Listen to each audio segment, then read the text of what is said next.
Salut les amis, on se trouve là tout au sud de Sannour, vraiment sur la pointe sud de l'autre côté. Je vais vous montrer un petit peu le long de la plage en ce magnifique coucher de soleil. Et je vais vous donner aussi 5 techniques pour rencontrer des gens en voyage. Comme vous avez vu, je montre pas beaucoup de personnes avec moi, mais parce que je voyage solo, mais j'ai rencontré quasiment tous les jours. C'est très difficile de ne pas rencontrer des gens. J'ai rencontré tous les jours des personnes où j'ai passé des excellentes soirées et je vais vous montrer des trucs. Donc c'est parti, on marche un petit peu et je vous explique ces 5 techniques.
Alors souvent il y a beaucoup de gens qui ont peur de voyager, de partir en solo pour voyager parce qu'ils ont peur de se retrouver seuls et de s'emmerder, etc. Mais il n'y a vraiment aucune raison de s'inquiéter là-dessus. Au contraire, même quand on voyage seul, c'est beaucoup plus sympa parce qu'on fait petit 1 ce qu'on veut. Et deuxièmement, si on tombe sur quelqu'un qui n'a pas les mêmes centres d'intérêt, on peut très vite, ça peut très vite tourner au clash, on peut très vite s'ennuyer.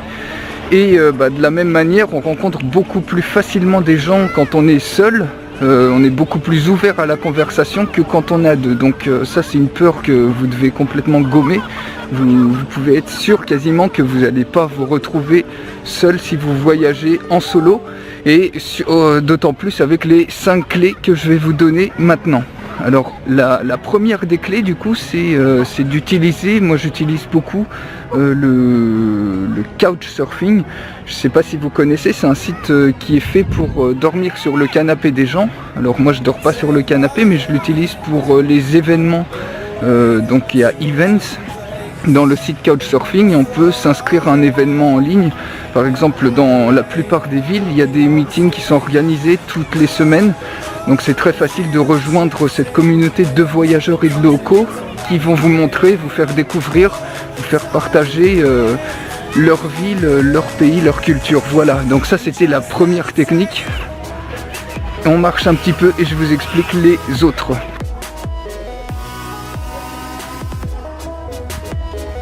Alors la deuxième technique pour rencontrer du monde quand vous êtes en voyage, c'est d'utiliser des applications comme par exemple Meetup, M-E-E-T-U-P.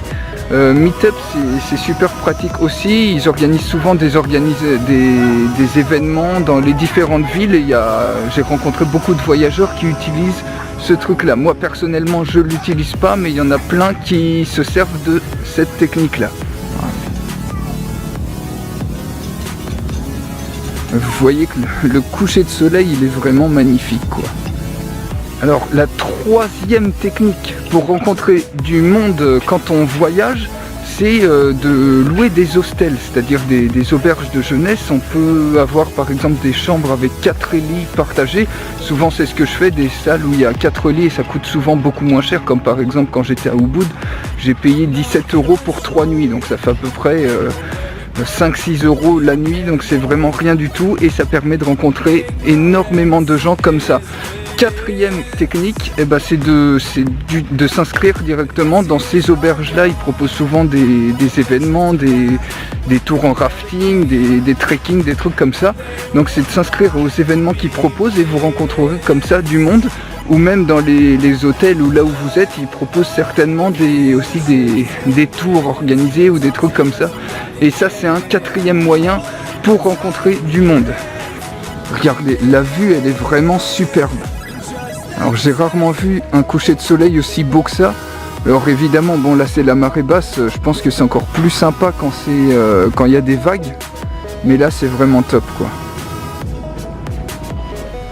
Voilà, et la cinquième technique pour rencontrer du monde quand on est en voyage, c'est tout simplement vous allez forcément croiser des voyageurs comme vous, c'est tout simplement de s'asseoir à un restaurant par exemple là où il y a les comptoirs ou un comptoir de bar. Vous allez forcément trouver d'autres personnes qui voyagent en solo un petit peu comme vous. Et c'est simplement vous êtes devant une bière par exemple et vous dites hello, vous dites bonjour. Et tout de suite là ça y est, la conversation elle s'engage et vous vous faites un nouvel ami et vous passez très certainement une excellente soirée.